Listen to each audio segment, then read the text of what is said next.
मैं आपको ये बताने जा रहा हूं कि आप नंबर्स को चाहे राइट हैंड साइड से जोड़िए, चाहे लेफ्ट हैंड साइड से जोड़िए, चाहे बीच में से जोड़िए, कहीं से भी शुरू करिए, आपका आंसर बिल्कुल करेक्ट आएगा। हो सकता है आप में से अगर कुछ लोग जो मैथमेटिक्स के टीचर हों, उनको ये लगे कि मैं तो बहुत गलत कॉन्सेप्ट देने जा रहा हूं बच्चों को और मैं बच्चों का मैथमेटिक्स बिगाड़ने वाला हूं। ऐसा बिल्कुल नहीं है।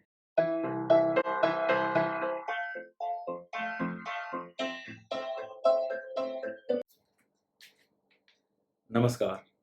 आपने अक्सर देखा होगा कि कुछ बच्चे बड़ी क्लास में जाने के बाद भी, 9th class, 10th class, 11th 12th में भी जाने के बाद भी एडिशन सब्ट्रैक्शन जैसी चीज़ों में बहुत छोटी-छोटी गलतियाँ करते हैं। फॉर एग्ज़ाम्पल ये कुछ मिस्टेक्स जो आप स्क्रीन पर देख रहे हैं, ये मिस्टेक्स जब हम देखते हैं तो एज़ ए टीचर अक्सर हम ये कहते हैं कि सिली मिस्टेक्स है, बच्चे की केयरलेसनेस है।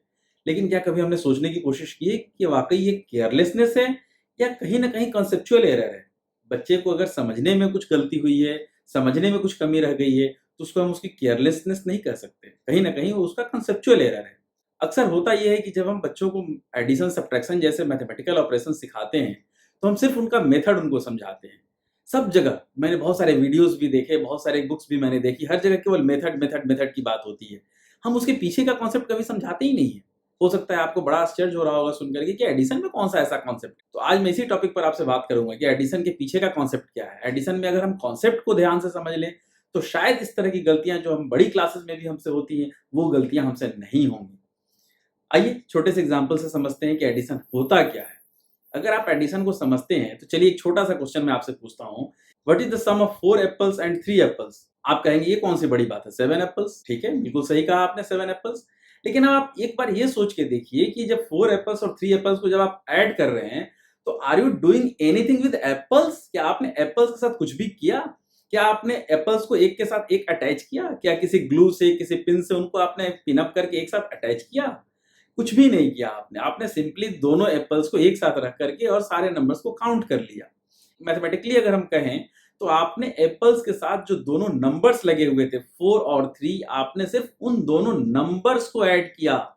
We don't have to do anything with the apple. We just have to add the numbers associated with the apple. अब एक दूसरा क्वेश्चन आपसे पूछ रहा हूं. What is the sum of 4 pencils and 3 pencils? आप कहेंगे ये कौन सी बड़ी बात है, 7 pencils. Very right. अब नेक्स्ट क्वेश्चन सुनिए मेरा ध्यान से. What is the sum of 4 apples and 3 pencils?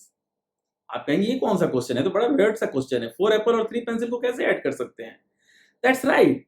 आपको ये बहुत बेसिक चीज समझनी होगी कि कभी भी हम अनलाइक थिंग्स को ऐड या सब्ट्रैक्ट नहीं कर सकते. We can add only like things. और लाइक थिंग्स में भी अगर थिंग्स लाइक हैं, एक जैसी चीजें हैं, तो हम उन चीजों का कुछ नहीं करते हैं. उन चीजों के साथ जो नंबर एसोसिएटेड होते हैं, उन नंबर्स को ऐड करते हैं, प्रोवाइडेड वो चीजें सेम हो. अगर दोनों एप्पल्स थे तो हमने दोनों के साथ के नंबर्स को ऐड किया. अगर दोनों पेंसिल्स थी तो दोनों के साथ के नंबर्स को हमने ऐड किया. लेकिन अगर एक एप्पल है, एक पेंसिल है, तो उनके साथ के नंबर्स को हम ऐड नहीं कर सकते. We can put them together. We can say that we have 4 apples and 3 pencils और vice versa, but we can not add them. We can not say that we have 7 apples और pencils और 7 apples and pencils. We can not add them. ये बहुत basic concept है जिसको आपको समझना है कि एडिशन में कभी भी अनलाइक चीजों को हम नहीं जोड़ सकते. अगर आपने इतनी बात समझ ली, तो अब इसके बाद आपको अगर मैं ये कहूं कि जब भी आपको कोई दो नंबर ऐड करना हो, तो आप चाहे राइट से ऐड करिए, चाहे लेफ्ट से ऐड करिए, आप सही आंसर निकाल सकते हैं. तो शायद आपको यकीन नहीं हो, क्योंकि बचपन से आपने यही सीखा है कि जब भी हमको ऐड करना हो, सब्ट्रैक्ट करना हो, मल्टीप्लाई करना हो, we have to start from the right hand side and we have to go to the left hand side. गलती आपकी नहीं है, यही चीज आपको सिखाई गई है कि जब भी जोड़ना हो तो आपको राइट हैंड साइड से शुरू ही करना है. यही नियम है. लेकिन इस नियम के पीछे का कॉन्सेप्ट आपको कभी नहीं बताया गया. तो आइए आज देखते हैं. मैं आपको ये बताने जा रहा हूं कि आप नंबर्स को चाहे राइट हैंड साइड से जोड़िए, चाहे लेफ्ट हैंड साइड से जोड़िए, चाहे बीच में से जोड़िए, कहीं से भी शुरू करिए, आपका आंसर बिल्कुल करेक्ट आएगा. मैं ये भी बताऊंगा कि अगर ऐसा है तो फिर हम राइट हैंड साइड से ही जोड़ना क्यों शुरू करते हैं. आप जब पूरा प्रोसेस समझेंगे तो आपको समझ में आ जाएगा कि इस मेथड के पीछे का कॉन्सेप्ट क्या है, हम क्यों राइट हैंड साइड से ही शुरू करते आ रहे हैं. और मैं ये नहीं कह रहा हूं कि राइट हैंड साइड से एडिशन या सब्ट्रैक्शन को शुरू करना गलत है, वो बिल्कुल सही है. लेकिन उस डिसीजन तक पहुंचने से पहले उसके कॉन्सेप्ट को आप समझिए. चलिए एक छोटे से एग्जांपल के तौर पे हम दो नंबर्स लेते हैं. हमने इन दोनों नंबर को कॉलम्स में लिख दिए, लेकिन इनको लिखने से पहले हमें इनकी प्लेस वैल्यू को समझना होगा. हमें यह समझना पड़ेगा कि ये नंबर बने कैसे हैं. अगर हमने इसको नहीं समझा तो हम नंबर को सही ढंग से ऐड नहीं कर सकते हैं। और अगर आपको ये बात समझ में आती है कि कोई भी नंबर बना कैसे है तो बहुत अच्छी बात है। अगर आपको ये बात नहीं समझ में आती है तो आप मेरा वो वीडियो जरूर देखिए जिसमें मैंने इस बात पे चर्चा की है कि नंबर्स बनते कैसे हैं। उस वीडियो का लिंक नीचे डिस्क्रिप्शन में भी दिया हुआ है और आप उस वीडियो को देख करके ये समझ सकते हैं कि नंबर्स बनते कैसे हैं। चलिए, अब हम इन दोनों नंबर्स को समझ अगर चुके हैं कि ये नंबर्स बने कैसे हैं, तो हमें ये बात अच्छी तरह से समझ में आ गई है कि ये जो पूरा नंबर हमें दिख रहा है, इस नंबर में जितने डिजिट्स हैं, सब एक जैसे नहीं हैं। ये एक जो डिजिट है, ये आपका वंस को रिप्रेजेंट कर रहा है। ये जो दूसरा डिजिट है, ये आपके टेंस को रिप्रेजेंट कर रहा है। ये जो तीसरा डिजिट है, ये हंड्रेड्स को रिप्रेजेंट कर रहा है और ये चौथा डिजिट जो है, ये थाउजेंड्स को रिप्रेजेंट कर रहा है। So remember, we can add only ones with ones. जैसे अभी मैंने बात कही कि हम केवल लाइक थिंग्स को ऐड कर सकते हैं, we can not add apples with pencils. उसी तरीके से हम वंस को टेंस के साथ नहीं ऐड कर सकते। Now the question is from where to start. जरूरी नहीं है कि आप राइट साइड से स्टार्ट करिए। चलिए फॉर एग्जांपल यहां पर हम लेफ्ट हैंड साइड से स्टार्ट करके देखते हैं। लेफ्ट हैंड साइड से जब हम इन दोनों नंबर्स को जोड़ेंगे तो अब सवाल ये है कि नंबर्स हमारा क्या आ रहा है। ये जो दो नंबर्स को ऐड करने पर जो नंबर आएगा, थाउजेंड्स प्लस थाउजेंड्स को अगर जब भी हम ऐड करेंगे तो result has to be come in thousands. तो उसका रिजल्ट हम लिखेंगे थाउजेंड्स में। लेकिन अगर वो आंसर 10,000 से ज्यादा हुआ तो मैथमेटिक्स में एक कॉन्सेप्ट ये भी है जो मैंने पिछले एक वीडियो में आपसे चर्चा की थी कि जब नंबर्स हमारे 10 से ज्यादा हो जाते हैं तो हम उसके लिए एक नया प्लेस क्रिएट करते हैं। तो अगर इन दोनों का सम 10 से ज्यादा हो गया तो हमें इसके लिए एक नया प्लेस क्रिएट करना पड़ेगा, दैट इज कॉल्ड 10,000 प्लेस। उसी तरीके से जब हम हंड्रेड्स को ऐड करेंगे तो इन दोनों हंड्रेड्स को ऐड करने पर जो हमारा रिजल्ट आया, अगर वो 10 से कम है तो हम हंड्रेड्स के नीचे लिख देंगे। अगर उसका रिजल्ट 10 से ज्यादा है तो उसकी रीग्रुपिंग करेंगे। फॉर एग्जाम्पल, अगर यहां पर हमारा एडिशन आ रहा है 13, तो 13 में से 13 हंड्रेड्स मेक्स 1000 एंड 300। तो 100 की प्लेस पे 3 लिखेंगे और 1000 के कॉलम्स में हम यहां पर 1 लिख सकते हैं, जिसको आप अक्सर यहां ऊपर लिखते हैं और कहते हैं कि ये कैरी ओवर है। कैरी ओवर क्या है, कभी आपने समझने की कोशिश की है कि हम कैरी ओवर क्यों करते हैं?